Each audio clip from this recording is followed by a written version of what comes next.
वइय्याक नस्तईन।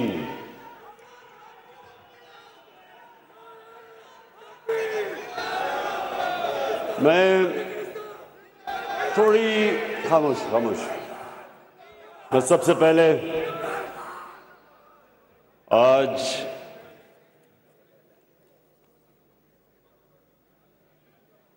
Opposition parties का दिल से शुक्रिया अदा करना चाहता हूं।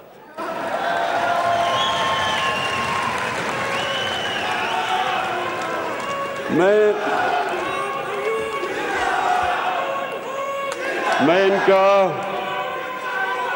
इनका इसलिए शुक्रिया अदा करना चाहता हूं कि इन्होंने लोगों को टमाटर और प्याज की कीमतें भुला दी हैं। अब तक हमें आलमी सतह पे एक महंगाई का समुंदर आया हुआ है, तो सारा वक्त हमें बोझ पड़ा रहता है। किस तरह हम लोगों के आसानी पैदा करें, किस तरह महंगाई कम करें, ये सारा वक्त मेरी और मेरी टीम सोचती है कि क्या क्या हम हरबे इस्तेमाल करें। लेकिन जब से ये थ्री स्टूजेस को लोगों ने इनकी शक्लें जब देखी है ना, इन्होंने जब ऑपोजिशन में अदम एतमाद किया है, तो अब लोग देख रहे हैं कि एक तरफ नवाज शरीफ और शहबाज शरीफ, एक तरफ सुन ले, दूसरी तरफ आसिफ जरदारी,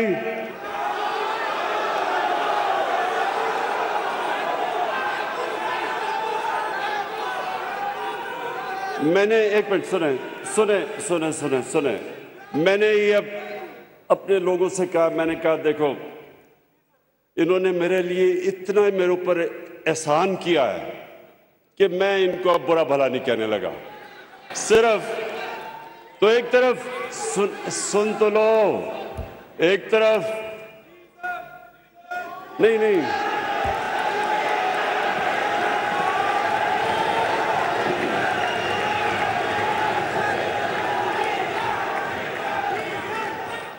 मैं सबको अब जरा सुने तो ले, मुझे इनका शुक्रिया तो अदा करने दे। इन्होंने मेरी सारी पार्टी को खड़ा कर दिया, इन्होंने महंगाई भुला दी है, मेरे सारे हलकों से आवाजें आनी शुरू हो गई हैं, सारे इस्लामाबाद का रुख कर रहे हैं 27 तारीख को। इसलिए मुझे इनका शुक्रिया अदा करने दे प्लीज। पहले मैं ओवरसीज पाकिस्तानीज आपके पास आने लगा हूं, पहले मैं जरा शुक्रिया अदा करूं ना इनका। जैसे ही लोगों ने देखा कि ये तीन शक्लें, एक तरफ फजलुर रहमान,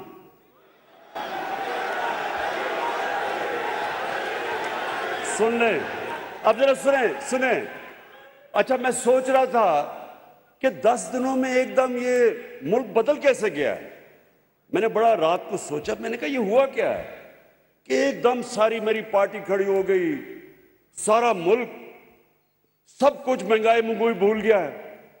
फिर मैंने जब गौर किया तो अब देखें हुआ क्या है। करना तो सब अल्लाह का है, एक प्लान इंसान बनाता है, दूसरा अल्लाह बनाता है। सब जानते हैं कामयाब एक ही होता है। तो इन्होंने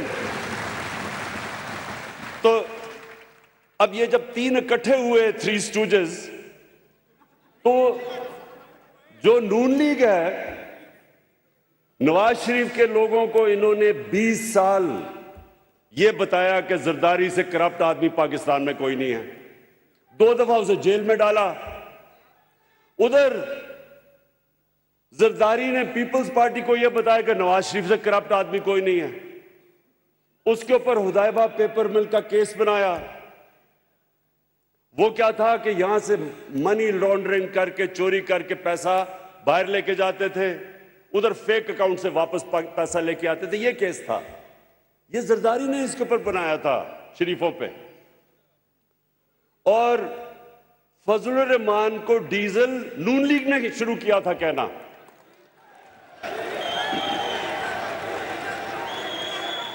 नून लीग का एक रंगबाज जिसने फजलुर रहमान का नाम डीजल रखा था, हमने नहीं रखा उसका नाम।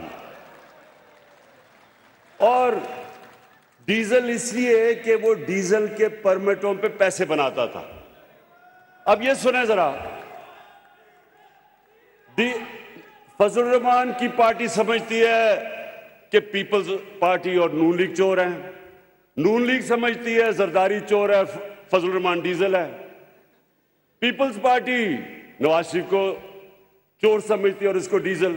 अब ये जब तीनों इकट्ठे हुए हैं तो मैं इनका शुक्रिया इसलिए अदा करना चाहता हूं कि सारी कौम ने देखा है कि अगर इन्होंने मुल्क को बचाना है तो बेहतर है कि इमरान खान के साथ डूब जाओ।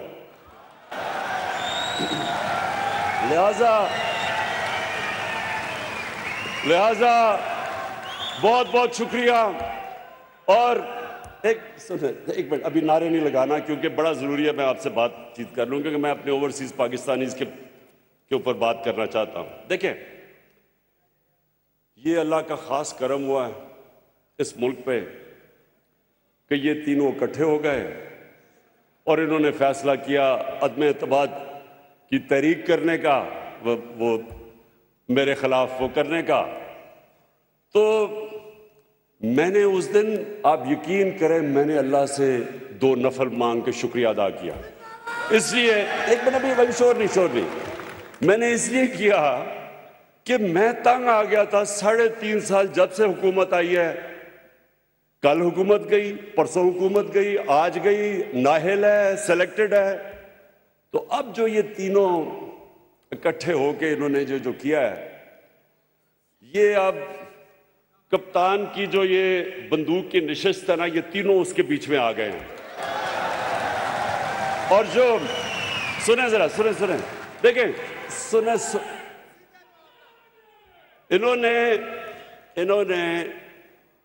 इन्होंने वो काम कर दिया कि मैं दुआ कर रहा था कि अल्लाह ये गलत फहमी में पड़ के कि जी शायद कौम इनके साथ खड़ी हो जाएगी। ये पाकिस्तानी कौम को जानते नहीं है, क्योंकि इन्होंने किसी ने सियासत तो सही की नहीं है। नवाज शरीफ वो जनरल जनानी के छतों पे सरिया लगाते लगाते वजीर आला और वजीर वो बन गया। शहबाज शरीफ टोकरे का फल लेके जाता था रिश्वत देने के लिए, वो ऊपर आ गए। इन्होंने मेहनत कौन सी की है? इनको तो बाहर से उठा के सिलेक्ट करके इनको बना दिया। जरदारी ने एक जाली पर्चा दिखा के वो बन गया। इन्होंने मेहनत कब की है? और फजलुर रहमान 30 साल से दीन को बेच रहा है, इन्होंने क्या मेहनत की है? ये अभी आपने पूरी फिल्म देखी, एक पार्टी ने ग्रास रूट से खड़े होकर थोड़े से लोगों के कैंपेन करके अवाम में जाके मेहनत करके मारे खा के मुश्किलें देख के हम यहां पहुंचे हैं। ये कभी भी हमारा मुकाबला नहीं कर सकते। और अवाम की एक चीज ये समझ जाए, लोग मुश्किल वक्त, आलमी महंगाई, इसके अंदर लोग मुश्किल में तो हैं, लेकिन ये इनको गलत फहमी होगी क्योंकि लोग मुश्किल में हैं। लोग इन 3 चेहरों की करप्शन भूल चुके हैं, ये गलत फहमी में पड़ गए और ये कप्तान के ट्रैप में आ गए हैं। अब इंशाल्लाह आप देखेंगे ये क्या होता है इनके साथ।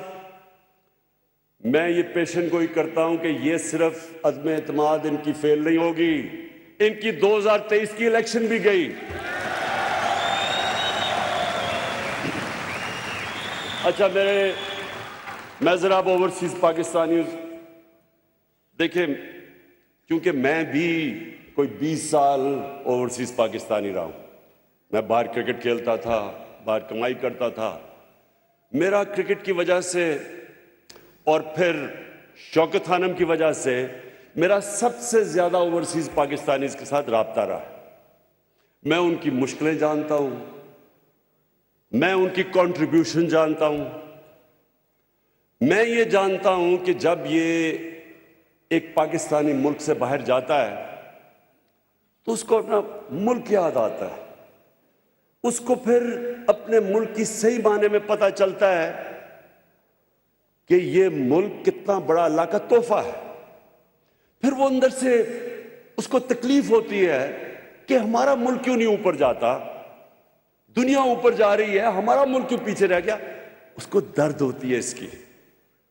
वो जब देखता है कि हमारे लीडर चोरी कर कर के पैसा लंदन में बड़े बड़े महलात लेते हैं, उसको ज्यादा तकलीफ होती है, क्योंकि उसने मेहनत से पैसा कमाया होता है।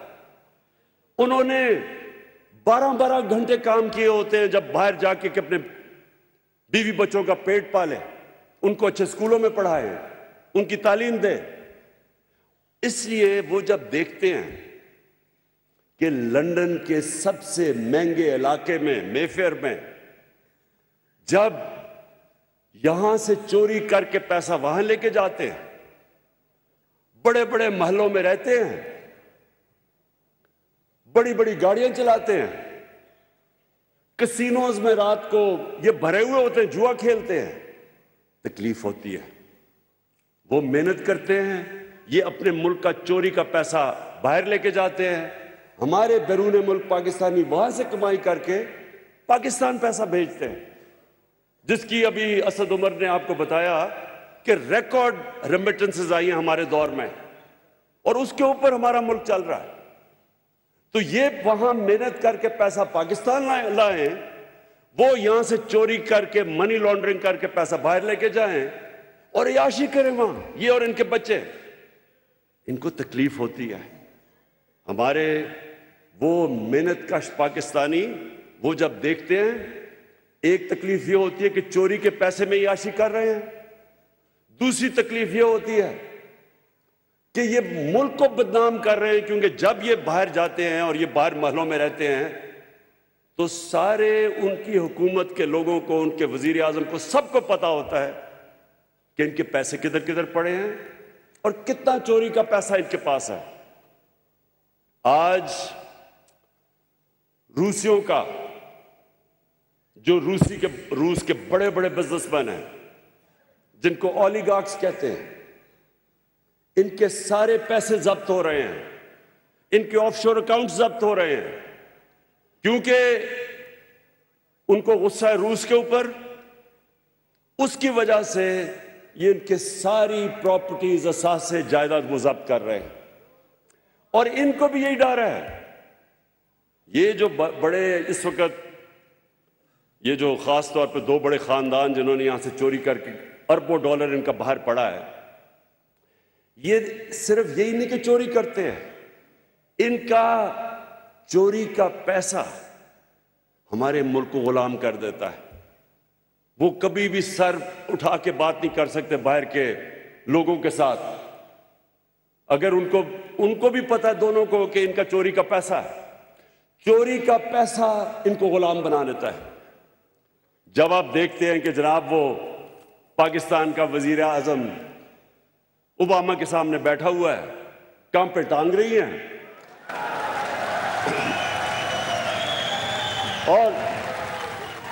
और जी के नाराज ना हो जाए, वो मेरे मुंह से कोई गलत ना निकल जाए, और गलत क्या निकले कि वो ओबामा को मिसेस ओबामा कह देता है गलती में, घबरा के। तो ये इसलिए होता है, ये इसलिए होता है क्योंकि इनको पता है कि जिस वक्त वो चाहे मनी लॉन्ड्रिंग में वो इनको पकड़ सकते हैं। और ये वजह है कि 22 करोड़ के लोगों को ये गुलाम बना देते हैं। मुझे ये बताएं कि ड्रोन अटैक, क्या इमरान खान ही रह गया था कि यहां जब 400 ड्रोन अटैक्स इनके 10 सालों में हुए, जरदारी और शरीफ के 400 ड्रोन अटैक हुए, मैं क्यों अकेला है? अपनी आपने देखा कि हमने मुजाहरे किए, हमने धरने किए, इन दोनों को कुछ शर्म नहीं आई कि आपकी बमबारी हो रही है, आप उनके लिए जंग लड़ रहे हैं और वो आपके ऊपर बमबारी कर रहे हैं, और वहां औरतें बच्चे मार रहे हैं। आपको कोई शर्म नहीं आई कि वो पाकिस्तानी थे? आपको कम से कम इतना ही मुंह से बोल देते कि दुनिया का कोई कानून इजाजत नहीं देता किसी को जज, जूरी और एग्जीक्यूशनर बनना। ये हर दुनिया के कानून के खिलाफ है। और मैं जब मिसाल देता हूं लोगों को कि हमारा जो दहशतगर्द बैठा है लंदन एजवे रोड पे, अगर हम उसके ऊपर ड्रोन अटैक करके मारे, वो इजाजत देंगे? नहीं देंगे वो, क्योंकि उनको मुल्क में कानून है। वो अपने मुल्क में किसी को कानून तोड़ने नहीं देते। तो मैं पहले सबको एक वाज़ेह कर दूं, ओवरसीज पाकिस्तानीज को, मैंने कभी आज तक ना मैं एंटी अमेरिकन हुआ, ना एंटी बरतानिया हूं, ना एंटी इंडिया भी नहीं हूं मैं। वो तो कोई जाहिल आदमी हो जो एक पूरे मुल्क के खिलाफ हो जाए, उससे तो बेवकूफ आदमी नहीं हो सकता, क्योंकि हर किस्म के लोग बसते हैं मुल्क के अंदर। आप एक मुल्क के एंटी कैसे हो सकते हैं? आप उनकी पॉलिसीज के एंटी हो सकते हैं। अमेरिका की वॉर ऑन टेरर के मैं पहले दिन से खिलाफ था, मैं हमेशा खिलाफ रहूंगा। मैं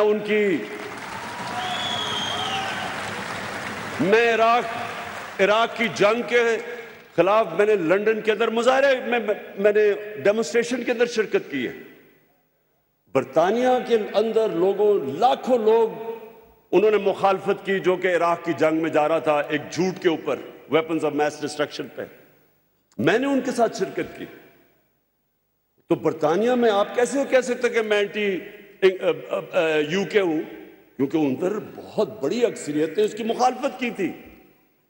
आज हिंदुस्तान के अंदर जो ये हिंदुत्वता, इनकी जो ये फिलॉसफी है कि हिंदू रेस सिर्फ इंडिया हिंदुओं के लिए, बाकी वो बराबर के शहरी नहीं, मुसलमान, खास तौर पर मुसलमान और फिर क्रिश्चियंस। तो ये तो मुझे पता है, मैं इंडिया को बड़ी अच्छी तरह जानता हूं। बहुत बड़े पढ़े लिखे लोग हिंदुस्तान के इसकी मुखालफत कर रहे हैं। वो समझते हैं कि नरेंद्र मोदी की जो पॉलिसीज है वो हिंदुस्तान को तबाही की तरफ लेके जा रही हैं। बहुत बड़े लोग हैं ऐसे, डरे हुए हैं इस वक्त, क्योंकि फैशिज्म है वहां, खौफ है वहां, मीडिया के ऊपर खौफ है, जजेस के ऊपर खौफ तारी किया हुआ उन्होंने। एक फैशिस्ट गवर्नमेंट है वहां। लेकिन मैं एंटी इंडिया तो नहीं हूं। हम भी दुआ करते हैं कि वहां कोई सही लीडरशिप आए ताकि वो हिंदुस्तान में कश्मीरियों का हकूक दे, वहां मुसलमान हैं, वहां उनको बराबर का शहरी बनाए। हम भी ये दुआ करते हैं। और अगर वो कश्मीर में जो उन्होंने कदम उठाया था 5 अगस्त 2019 का, वो वापस लेते हैं तो हम फिर उनसे अपने ताल्लुकात नॉर्मल कर सकते हैं और बातचीत पे मसले हल कर सकते हैं। तो मेरी मुखालफत तो ये थी कि आपने अपने लिए और कानून बनाए हुए हैं। अपने मुल्क में तो आप इजाजत नहीं देते ये बमबारी करके लोगों को दहशतगर्दी के खिलाफ जंग और जज, जूरी, एग्जीक्यूशनर।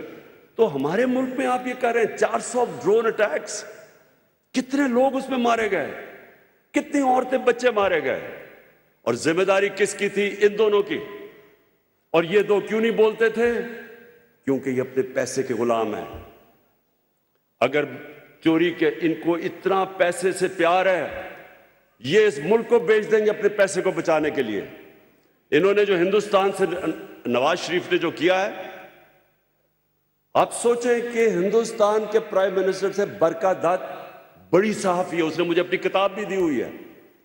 उसने कहा कि अपनी फौज से डर के नरेंद्र मोदी से नवाज शरीफ छुप के मीटिंग कर रहा है, अपनी फौज से डर के। यानी ये सोचे, इससे जरा गौर करें ना। आज अगर पाकिस्तान की फौज माशाअल्लाह एक दुनिया में मुसलमान दुनिया की सबसे ताकत तरीन फौज ना होती तो मुल्क के 3 टुकड़े हो चुके होते। आज आप जरा हाल तो देखें, एक मिनट सुने जरा, मुसलमान दुनिया के हाल देखें। आग लगी हुई है, तबाह हो चुके हैं।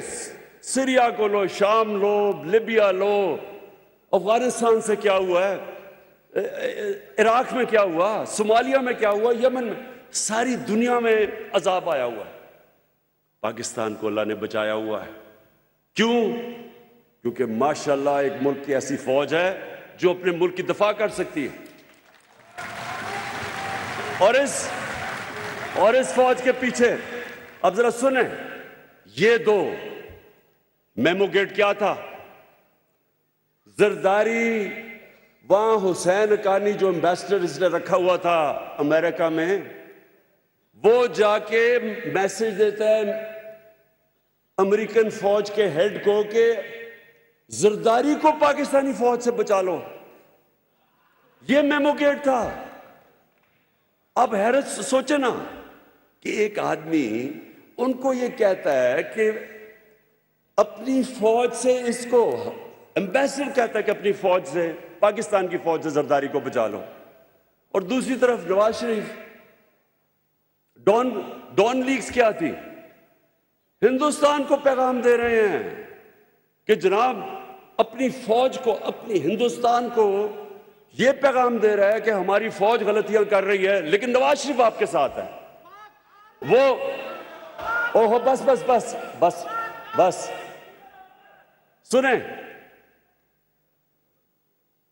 वो हर जगह नरेंद्र मोदी, पाकिस्तानी फौज, जब पिछला आर्मी चीफ थे रहील शरीफ, हर फोरम पे वो कहता था कि दहशतगर्दों का सरदार है, और नवाज शरीफ वो कहता था ये तो बड़ा अच्छा हमारा दोस्त है।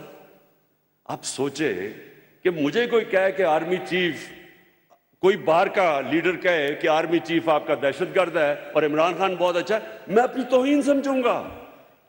मेरे मुल्क के चीफ को कह रहा है कि वो दहशतगर्द है, मतलब कि मैं, यानी असल में तो वो कह रहा है कि पाकिस्तान का जो चीफ मिनिस्टर है, प्राइम मिनिस्टर है, उसकी फौज दहशतगर्द है, और वो बड़े आराम से उसको शादियों पे बुला रहा है, उधर जिधर जाता था उसको उनके बिजनेस हो रहे थे। मैं सिर्फ आपको ये बताना चाहता हूं, ओवरसीज पाकिस्तानीज की बात कर रहा हूं। ओवरसीज पाकिस्तानीज को तकलीफ होती है जब वो देखते हैं कि इस तरह के लोग मुल्क को शर्मिंदा करवाते हैं दुनिया में करप्शन से। इनके ऊपर मजमून क्या लिखे जाते हैं, इनकी करप्शन के ऊपर मजमून आते हैं। जब इनके ऊपर एक आर्टिकल छपता है इंग्लैंड के मेन अखबार में, जिधर जरदारी जाके हाथ मिला रहा होता है उनके प्राइम मिनिस्टर से, और नीचे कैप्शन ये होती है कि वो अपने प्राइम मिनिस्टर को कह रहे होते हैं कि देख के कि तुम्हारी उंगलियां ना चोरी कर लें हाथ मिलाते मिलाते। ये मुल्क का प्राइम, ये सुन ले, ये इसलिए हमारे मुल्क के अंदर, हमारे मुल्क को उसका वो वकार नहीं बना, उसका मुकाम नहीं बना, क्योंकि इस तरह के लोग थे।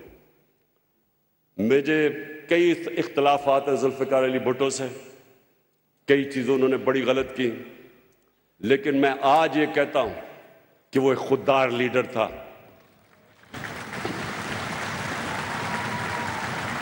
वो पाकिस्तान की गैरत के लिए खड़ा होता था। उसने इस्लामिक कॉन्फ्रेंस बनाई, मुसलमान दुनिया में लोगों को इकट्ठा किया। वो किसी का गुलाम नहीं था, और इसलिए लोगों को उसके ऊपर फख्र था। हम पाकिस्तानी 22 करोड़ अवाम हैं। हमें यह बताया गया है पिछले 30 सालों में कि जी अगर तो हम अमेरिका हमारे से नाराज हो गए तो तब हम खत्म हो जाएंगे, अगर जी फलाना हमारे से नाराज हो गया तो हम ऐसे करके हमें रख दिया। देखिए, मैं जब क्रिकेट कैप्टन था, मैं सिर्फ आपको एक बात बताना चाहता हूं। मैं जब शुरू की क्रिकेट तो हमारी टीम काउंटी क्रिकेट से खेल के बड़े अच्छे खिलाड़ी थे हमारे, लेकिन उन दिनों में नई नई हमें आज़ादी मिली थी अंग्रेज से। तो हमारे टीम के जो सीनियर्स थे उनके ज़हन में ऐसी एहसास कमतरी थी कि मैं जब शुरू में टीम में आया तो मुझे सीनियर प्लेयर कह रहे जी अंग्रेज से हम नहीं जीत सकते, उनकी तो टेक्निक इतनी अच्छी है, उनकी क्रिकेट इतनी अच्छी है, हम तो सीखने आए हैं टूर पे, हम उनसे जीत नहीं सकते। उसका नतीजा ये होता था कि हम जीते हुए मैच हार जाते थे, क्योंकि पहले से ही हारे हुए होते थे मैच में से पहले कि हम तो जी इनसे जीत नहीं सकते। हम जब जीतना शुरू किया तो हमारी टीम इतनी अच्छी नहीं थी, अच्छे अच्छे हमारे खिलाड़ी निकल गए थे जब तक मैं कैप्टन बना, लेकिन क्योंकि हमने एहसास से कमतरी खत्म की थी, मैंने अपनी टीम को एक चीज समझाई थी कि जब आप कदम रखते हैं तो जब आप टीम मैदान देखते हैं तो पहले ज़हन में डालो कि यहां कोई भी नहीं जो मुझे हरा सकता है। जब तक आपका ये ज़हन नहीं होता आप जीत नहीं सकते। उसी तरह कौम होती है। अगर कौम के अंदर आप डाल दें, जिस तरह ये इन्होंने 10 साल अपने मुल्क के ऊपर ही बमबारी करवाई, अपने लोग मरवाए और डरे बात करते हुए कि जी वो नाराज ना हो जाए अमेरिका। देखें, अमेरिका के लोगों को पता है कि जब कोई अपने मुल्क के मफादात के लिए खड़ा होता है वो उसकी इज्जत करते हैं, जब वो उनके पैरों में गिर जाता है वो उसको इस्तेमाल करते हैं। हम 80 की दिहाई में हमने अमेरिका के साथ मिलके अफगान जहाद लड़ी। जैसे ही वो जहाद खत्म हुई 8-9 साल के बाद रूस सोवियत यूनियन हार गई, हमारे ऊपर सैंक्शंस लगा दी उन्होंने। उसके बाद फिर जब 9/11 के बाद उनको हमारी जरूरत पड़ी, जॉर्ज बुश ने कहा कि मैं कभी पाकिस्तान, उसने हमें कहा कि अब इस बारी हम पाकिस्तान को अबैंडन नहीं करेंगे, पहले हमारे से गलती हुई अब नहीं करेंगे। जो हमारे मुल्क को जिल्लत उठानी पड़ी, ये जो वॉर ऑन टेरर के अंदर 80,000 पाकिस्तानी मरा, 80,000 पाकिस्तानियों की जानें गई, इकॉनमी उजड़ गई, कबायली इलाका तबाह हो गया, 35 लाख लोगों ने नकल मकानी की। किसी ने हमारा शुक्रिया अदा भी नहीं किया, किसी ने यह भी नहीं कहा कि पाकिस्तानियों आपने हमारे लिए कुर्बानी दी। उनकी गलती नहीं है, हमारी गलती है। अगर हम इस्तेमाल होना चाहें दुनिया हमें इस्तेमाल करेगी, अगर हम अपनी इज्जत नहीं करेंगे दुनिया इज्जत नहीं करेगी।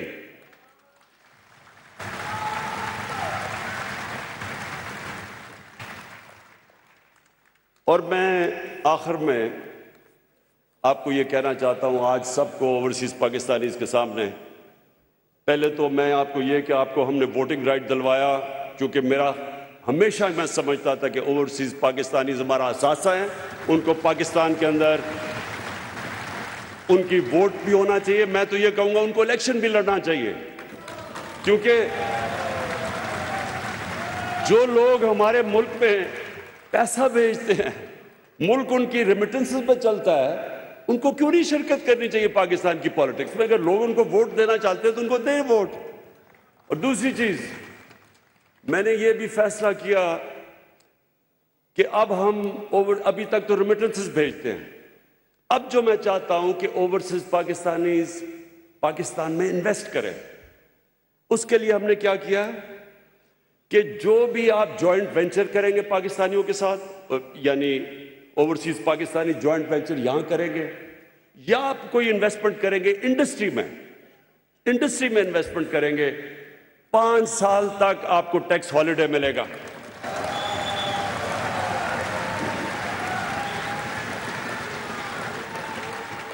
और बाकी सारे जितने आपके प्रॉब्लम्स, आपको वो सक्सेशन सर्टिफिकेट, वो जो डिजिटल हमने करवा दिया आपका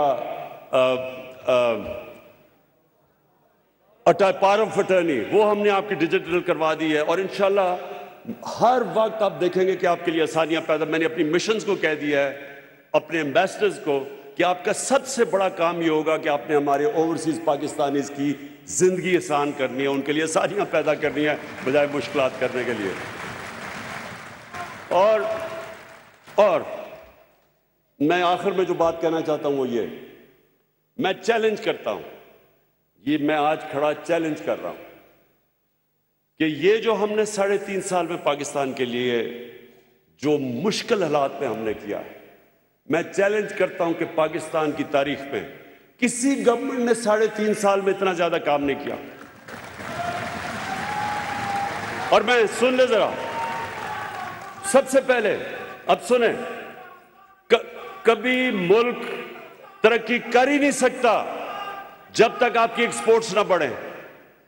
कोई मुल्क तरक्की नहीं कर सकता, क्योंकि वेल्थ क्रिएशन ही नहीं होती जब तक मुल्क में ज्यादा डॉलर्स ना आए। हमारी एक्सपोर्ट्स, अब सोचे कि पिछले 10 साल में एक्सपोर्ट्स, अभी आसद ने जो बताया, ना बढ़ने के बराबर थी। हमारे से सब आगे निकल गए। 20 साल पहले हम साथ ही थे बांग्लादेश के, वियतनाम के, कंबोडिया के, हम इनके साथ साथ थे। सारे हमारे से आगे निकल गए एक्सपोर्ट्स में, मुल्क वहीं का वहीं खड़ा है। तो अब पाकिस्तान की रिकॉर्ड एक्सपोर्ट्स हुई हैं और इंशाल्लाह जो अभी फिगर्स आ रही हैं, जो हमारी तवक्को थी उससे भी ज्यादा एक्सपोर्ट्स हो चुकी है पाकिस्तान की। रेमिटेंसेस आपकी वजह से रिकॉर्ड हुई है। हमने इंसेंटिव्स दिए लोगों को कि बैंकिंग चैनल के जरिए पैसे भेजें, वो रिकॉर्ड हुआ है। फिर पाकिस्तान की तारीख में सबसे ज्यादा टैक्स कलेक्शन हुई है, जो कभी सोच भी नहीं सकता था कि 6000 अरब तक टैक्स इकट्ठा कर लेंगे, वो हमने किया। और ये किस टाइम पे? सारी दुनिया के अंदर कोरोना का अजाब आया हुआ था। जो बर्तानिया में बैठे और जो अमेरिका में बैठे लोग यहां बैठे हुए हैं, आप सोचें आपके ऊपर क्या गुजरी थी, किस तरह के हालात में आपने सामना किया। वह महंगाई आज का कितनी आई हुई है आप सब जानते हैं। हम दुनिया ने, जिस तरह असद ने कहा, दुनिया ने एक्नॉलेज किया कि जिस मुल्क में सबसे ज्यादा अहलियत थी, सबसे ज्यादा कॉम्पिटेंस थी इस मुश्किल वक्त से डील करने की, वो टॉप में पाकिस्तान था।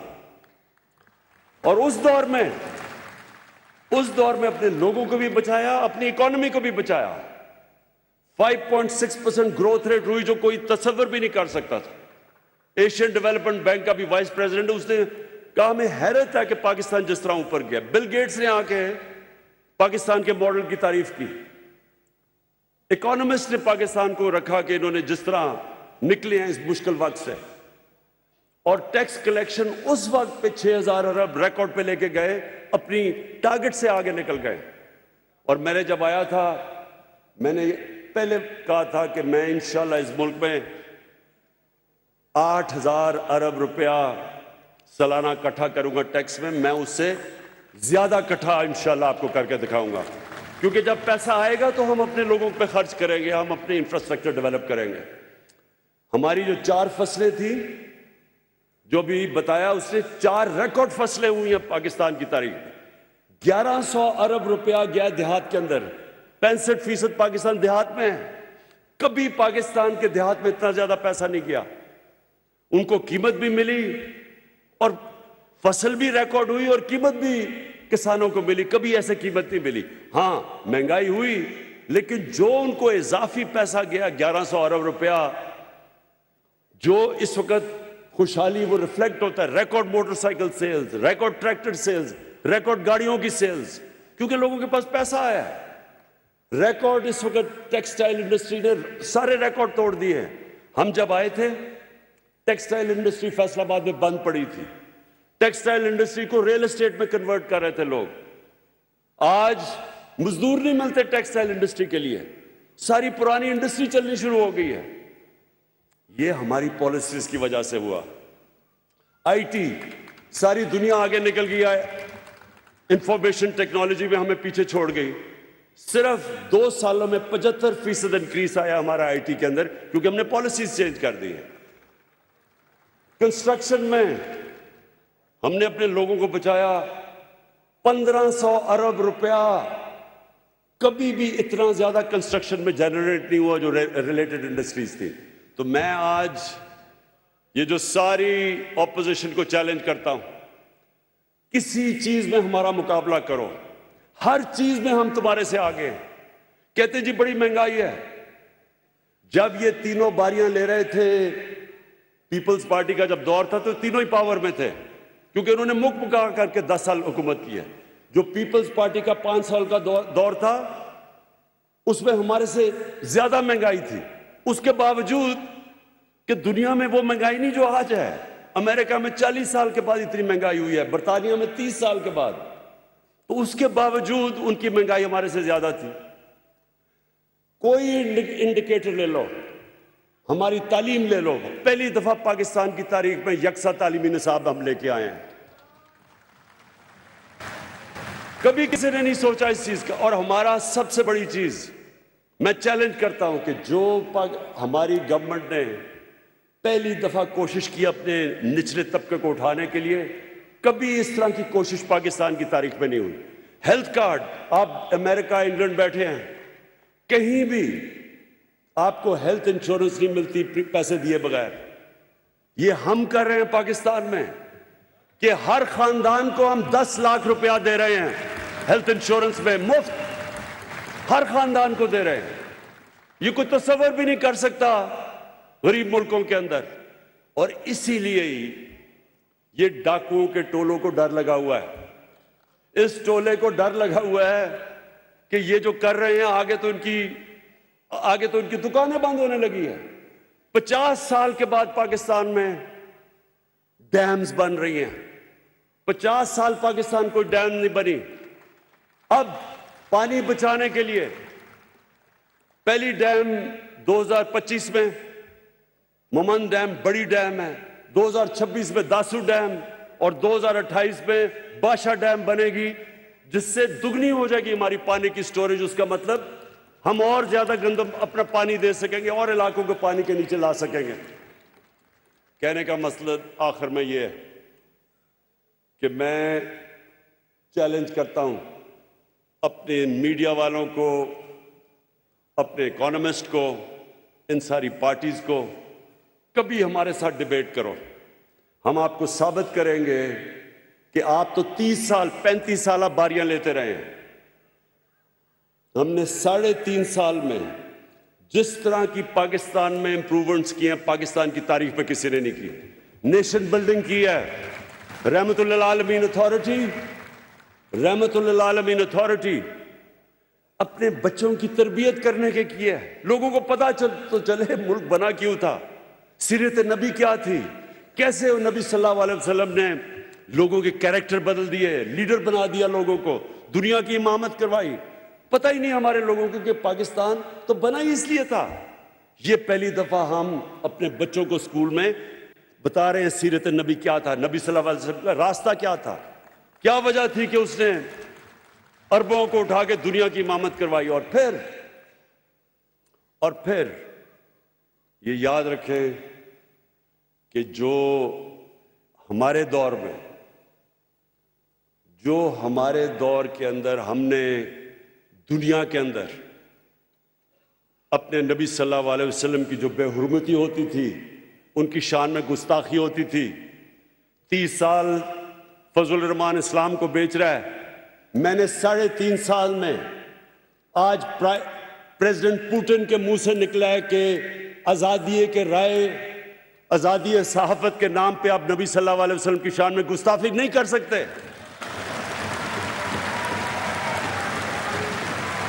जस्टिन ट्रूडो, कनाडा का प्राइम मिनिस्टर जस्टिन ट्रूडो ने उसने स्टेटमेंट दिया है कि आप आजादी है राय का नाम उसकी पीछे हमारे नबी सल्लल्लाहु अलैहि वसल्लम की शान में गुस्ताखी नहीं कर सकते। ये पहली दफा हुआ है। ये इतनी देर जो दुकान लगाई हुई है इस्लाम की, फजल रहमान मुझे बताएं, आपने एक हेड्स ऑफ स्टेट तो दूर की बात है, आपने किसी उनके चपड़ासी से भी ये कहलवाया है बाहर? आपको पता है आज यूनाइटेड नेशंस के अंदर, ये मैं आपको बताना चाहता हूं कि आज यूनाइटेड नेशंस के अंदर आज डिबेट हो रही है और रेजोल्यूशन पास होगा इस्लामोफोबिया के खिलाफ। ये हमारी वजह से है। आप बैरून मुल्क पाकिस्तानियों को पता है इस्लामोफोबिया क्या है, यहां तो लोगों को नहीं पता है। वो जो आप बाहर रहते हैं आपको पता है कि कई दफा सर कवर किया हुआ है और सड़कों के ऊपर बुरा भला को कहते हैं। कोई बात नहीं करता था आज तक। ये मुझे फख्र है कि यूएन में, ओआईसी में, दुनिया में मैंने इस चीज को उठाया और आज इंशाल्लाह यूनाइटेड नेशंस की जनरल असेंबली में रेजोल्यूशन पास की जाएगी इस्लामोफोबिया के खिलाफ। मैं फिर से आखिर में ओवरसीज पाकिस्तानीज को ये यकीन दिलाना चाहता हूं कि मेरी गवर्नमेंट आपको इस मुल्क का सबसे बड़ा असासा समझती है और हम पूरी कोशिश करेंगे आपकी बेहतरी के लिए, आपकी आसानियां के लिए, और आपको कैसे कि पाकिस्तान में आप इन्वेस्ट कर सकते हो और अपना भी फायदा और मुल्क का भी फायदा करवा सकते हैं। शुक्रिया। इस्लामाबाद में पीटीआई का ओवरसीज कन्वेंशन इस वक्त जारी है। वजीर आज़म इमरान खान खिताब कर रहे थे और इस मौके पर उनका कहना था कि अपोजिशन पार्टीज का दिल से